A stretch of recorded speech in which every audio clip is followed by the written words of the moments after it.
السلام علیکم شہزادی، امید ہے آپ سب خیر وعافیت سے ایمان کی بہترین حالت میں ہوں گی۔ آج کا ہمارا جو موضوع ہے جس کو ہم زیر بحث لا رہے ہیں وہ ہے روداد نویسی کیا ہے، روداد کس طرح سے لکھی جاتی ہے، اس کے اصول و ضوابط کیا ہیں۔ تو سب سے پہلے بات کرتے ہیں کہ روداد کے معنی کیا ہیں۔ اگر ہم بات کریں انگریزی میں تو روداد کو رپورٹ کہتے ہیں، لیکن جو روداد اردو میں ہے وہ فارسی زبان سے لفظ آیا ہوا ہے، ٹھیک ہے۔ اور روداد کی جو معنی ہے وہ کیفیت، حال، ماجرا، سرگزشت کے ہیں۔ اس کے علاوہ اگر ہم تعریف کریں کہ روداد کی تعریف کیا ہے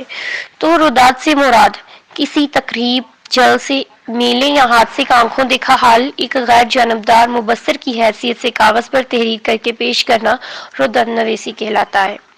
ٹھیک ہے۔ اور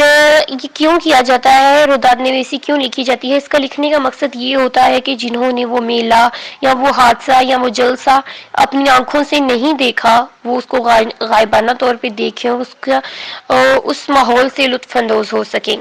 ٹھیک ہے۔ اور اگر ہم روداد نویسی کو دوسرے لفظوں میں کہیں تو اس کو ہم کسی واقعہ کی تخلیص یا جائزہ بھی کہہ سکتے ہیں، یعنی مشاہدہ ہوتا ہے، ایک دیکھنے والے کا مشاہدہ ہوتا ہے جو اپنے وہ الفاظ میں بیان کرتا ہے، اور وہ روداد نویسی ہوتی ہے۔ اب بات کرتے ہیں کہ روداد نویسی کی اقسام کتنی ہیں۔ تو روداد نویسی کی اقسام جو ہیں وہ دو ہیں، معمول کی روداد اور ہنگامی روداد۔ اب معمول کی جو روداد ہے اس میں کون کون سی روداد آئے گی؟ اگر ہم کسی شادی بیاہ پہ جاتے ہیں اور اس کے اوپر یعنی وہاں پہ کیا ہو رہا ہے اور کیسے تقریب کا آغاز ہوا، پھر اختتام ہوا، پھر اس تقریب میں کیا کچھ ہوا، تو یہ ساری شادی بیاہ کی روداد ہو گئی۔ تقریری روداد بھی ہوتی ہے، میچ، ایک اگر ہم دیکھیں کہ ایک میچ کا آنکھوں دیکھا حال، اس موضوع کے اوپر ہم روداد لکھیں تو یہ بھی ایک روداد ہے، ٹھیک ہے۔ قدرتی آفات پہ بھی روداد لکھی جا سکتی ہے، غیر قدرتی آفات پہ بھی روداد لکھی جا سکتی ہے، اور حادثات پہ بھی۔ لیکن اگر ہم لکھ رہے ہیں کسی حادثات پہ یا قدرتی آفات پہ تو وہ ہوگی ہنگامی روداد، یعنی کہ ہنگامی روداد میں حادثات، جو واقعات، غیر قدرتی آفات ہوں گی، یہ ساری ہنگامی روداد ہوں گی۔ اور معمول کی روداد میں شادی بیاہ، تقریب، میلے وغیرہ جو ہیں، تقریری مقابلہ جات ہیں، تو یہ معمول کی روداد ہوں گی۔ اور اب ہم جانتے ہیں کہ روداد نویسی کے جو اصول و ضوابط ہیں وہ کیا ہیں۔ تو روداد نویسی کا جو پہلا اصول ہے وہ یہ ہے کہ موضوع سے متعلق اصل اور سچی بات کو بیان کیا جائے، ٹھیک ہے۔ یہ نہ ہو کہ ہم موضوع سے متعلق اس طرح کی باتوں کو بیان کر رہے ہیں جو حقیقت میں ہوئی نہیں تھی، ٹھیک ہے، تو وہ باتیں بیان نہیں کی جائیں گی۔ اور اس میں افسانوی رنگ بھی شامل نہیں کیا جائے گا، نہ ہی جو خیالی کہانیاں ہیں ان کو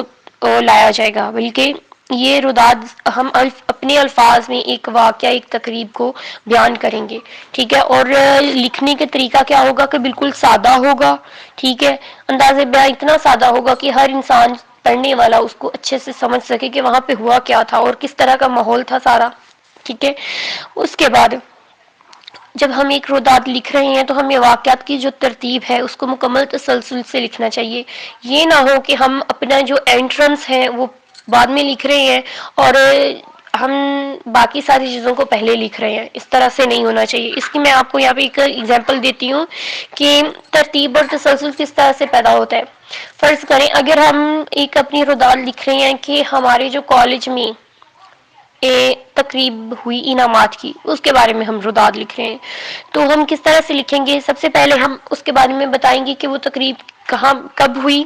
اس کا مقام کیا تھا، جگہ کہاں پہ ہوئی، پھر اس میں کن کن لوگوں نے شرکت کی، وہ تقریب کی ہونے کی وجہ کیا تھی، منعقد ہونے کی، پھر آہستہ آہستہ کہ پھر تلاوت قرآن پاک سے تقریب کا آغاز ہوا، ٹھیک ہے، نعت مقبول ہوئی، اس طرح سے پھر تقسیم انعامات ہوئی، اندر کس طرح سے انہوں نے اس کو بنایا، پھر ہم سٹیج کا بھی بتائیں گے، ڈیکوریٹ کرنے کا، اور لاسٹ پہ ہم اس کا بتائیں گے کہ ہماری تقریب اس طرح سے اپنے اختتام کو پہنچی اور اس طرح سے ہم سب اپنے اپنے گھروں کو آ گئے، ٹھیک ہے۔ اس طرح سے یہ ایک روداد مکمل ہوگی۔ تو واقعات کی مطلب ترتیب جو ہے وہ مکمل طریقوں سے، اگر ہم اس روداد میں ہم اپنی تیاریوں کو بھی لکھ رہے ہیں تو ہم بتائیں گے کہ ہم نے اتنے دن پہلے روداد کی تیاریاں شروع کی تھیں اور اس طرح سے ہوئی تھی، اور اس کے بارے میں ایک چھوٹا سا پیراگراف ہوگا، ٹھیک ہے۔ اور غیر ضروری باتوں سے ہم لوگوں کو اجتناب کرنا ہے۔ روداد میں کبھی بھی غیر ضروری چیزیں نہیں لکھی جائیں گی، صرف ضروری چیزیں لکھی جائیں گی، ٹھیک ہے۔ اور جزیات کو ہم شامل کریں گے، مطلب تفصیل کو ہم شامل کریں گے، روداد کی مکمل تفصیل کو، لیکن اتنی زیادہ تفصیل شامل نہیں کر دیں گے کہ ایک چھوٹی چھوٹی چیز کی ہم تفصیل بیان کر دیں۔ اس طرح سے بھی روداد کا جو پڑھنے کا مزہ ہے وہ خراب ہو جاتا ہے۔ اس کے بعد روداد لکھنے کے بعد ہم لوگوں کو ایک بار اور اس کی پروف ریڈنگ بھی کرنی ہے، یعنی کہ ہم لوگوں کو روداد جب ہم نے ایک اپنی مکمل لکھ لی، پھر اس کو ہم لوگوں کو 1 سے 2 بار پڑھنا ہے، تاکہ ہم دیکھیں کہ کوئی مسٹیک تو نہیں ہے، کوئی غلطی تو نہیں ہے، اگر کوئی غلطی ہوگی تو ہمیں وہ ٹھیک کرنی ہے۔ اس کے بعد کیا ہے کہ جب روداد ہم لکھ رہے ہیں تو اس کا انداز بیاں ہمارا اس طرح کا ہونا چاہیے کہ ہر پڑھنے والا اس ماحول میں ایسے محسوس کرے، وہ روداد پڑھتے ہوئے اس طرح سے محسوس کرے کہ جیسے وہ اس نے اپنی آنکھوں سے یہ سارا جو کام ہوتے ہوئے ہے، وہ تقریب جو ہوتے ہوئے ہے وہ دیکھی ہے۔ یا اگر کوئی ہم ہنگامی لکھ رہے ہیں، جیسے کہ سڑک پہ کسی انسان کا حادثہ ہو گیا، تو ہم وہ بھی ایک مکمل ترتیب سے لکھیں گے کہ ہم اس طرح سے جا رہے تھے اور ہم نے اس طرح سے حادثہ ہوتے ہوئے دیکھا،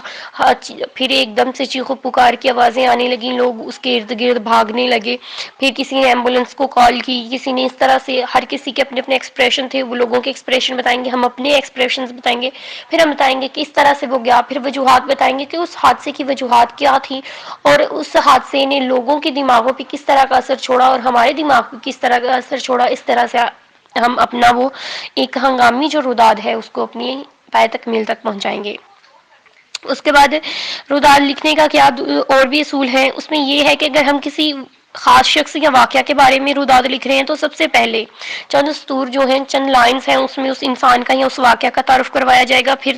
کس تاریخ کو، کس مقام کو اور کتنے لوگ تھے تقریب میں، اس چیز کا ذکر کیا جائے گا۔ اس کے بعد وہ مقام تھا اس کو کس طرح سے سجایا گیا تھا، اگر شادی بیاہ ہے یا کوئی کتب میلہ ہے، کوئی میلہ ویسے میلہ ہے، یا پھر تقریب ہے، انعامات کی تقریب ہے، یا کوئی میچ ہے، تو اس کے بارے میں ہم بتائیں گے۔ اگر ہنگامی ہے تو ہم اس میں اس کی زیبائش تو نہیں بتا سکتے، لیکن ہم اس جگہ کا کس طرح سے ہوا، یا کوئی قدرتی آفات آ گئی، جیسے سیلاب کچھ دن پہلے آیا ہوا تھا، تو اس کے بارے میں اگر ہم بات کرتے ہیں تو ہم پھر بتائیں گے کہ سیلاب اس طرح سے آیا اور اس طرح سے لوگوں کو تباہ کیا، اور تباہ کاریوں کے بارے میں ذکر کریں گے، ٹھیک ہے۔ تو اس طرح سے یہ لکھی جاتی ہے۔ اور کیفیت، یعنی ہمارے اپنے دل کی کیفیت کیا ہوگی اور لوگوں کے خیالات اور ان کی کیفیت کیا ہوگی، اس طرح سے۔ اور اگر ایک تقریب ہے اس میں کوئی مہمان خصوصی ہیں یا صدر ہیں تو ہم ان کا تعارف کروائیں گے، ٹھیک ہے۔ پھر تقریب کا آغاز جو ہے وہ قرآن پاک سے کریں گے، تلاوت قرآن پاک سے، پھر نعت مقبول، اور پھر آہستہ آہستہ آگے جائے گی۔ اور روداد ہمیں ہمیشہ اس طرح کی لکھنی ہے کہ وہ حقیقت، جب ہم اسے پڑھیں تو ہمیں حقیقت کا گمان ہو، یہ نہ ہو کہ ہم خیالی دنیا کی چیزوں کو پڑھ رہے ہیں، تو اس طرح کی روداد نہیں شامل ہوتی۔ اور روداد میں ہمیں کبھی بھی مشکل الفاظ نہیں استعمال کرنے ہوتے۔ اور اگر ہم بات کریں کہ روداد کی لینتھ کتنی ہوتی ہے، جو میں نے آپ سے سب سے پہلے کہا تھا کہ روداد کی لینتھ کی ہم بات کریں گے، تو روداد کی جو لینتھ ہے وہ کم سے کم امتحانی جو کاپی ہماری ہوتی ہے اس کے 2 سے 3 صفحے پر مشتمل ہونی چاہیے، ٹھیک ہے۔ یعنی کہ ایک جو روداد ہے وہ 2 سے 3 صفحات پر مشتمل ہونی ہی چاہیے۔ اور اگر ایک ہم ویسے لکھ رہے ہیں اپنے موبائل پہ یا کی پیڈ پہ لکھ رہے ہیں، تو وہاں پہ ایک روداد جو ہے وہ کم سے کم جو ہے 500 سے اوپر الفاظ کی ہونی چاہیے، ٹھیک ہے۔ 500 سے 800 الفاظ کی روداد ہونی ہی چاہیے، مختصر روداد۔ اور اگر ہم کوئی لینتھی ذرا روداد لکھ رہے ہیں تو وہ کم سے کم 1200 الفاظ تک ہونی چاہیے، تو وہ 1000 سے 1200 الفاظ تک، تو وہ ایک بہترین روداد ہوتی ہے، ٹھیک ہے۔ اور اگر میں آپ کو مثال دوں روداد کی، تو مثال کے طور پہ آپ دیکھ لیں کہ ایک میچ کا آنکھوں دیکھا حال، یا چڑیا گھر کی سیر، ٹھیک ہے، یا پھر اپنے جیسے میں نے کافی اگزامپل آپ کو دی ہے اس پوری اپنے لیکچر میں، آپ کو یہی اگزامپل دی ہے کہ ایک انعامات کی تقریب ہے اسکول میں یا کسی کالج میں، تو اس کی روداد، ٹھیک ہے۔ تو وہ کس طرح سے لکھیں گے، انہی سبھی اصول و ضوابط کو مد نظر رکھتے ہوئے ایک ہم بہترین روداد لکھ سکتے ہیں، ٹھیک ہے۔ اسی کے ساتھ مجھے آپ سب اجازت دیں اور ہمارے چینل کو سبسکرائب کر لیں۔ اس کے علاوہ بھی بہت ساری ڈفرینٹ ٹائپ کی لیکچرز اور ویڈیوز جو ہیں اس چینل پہ موجود ہیں، اور بہت ساری انگلش کے آگے سے کورسز بھی آنے والے ہیں جو آپ سبھی کو بھی فائدہ دیں گے۔ تو آپ جو ہے اس کو،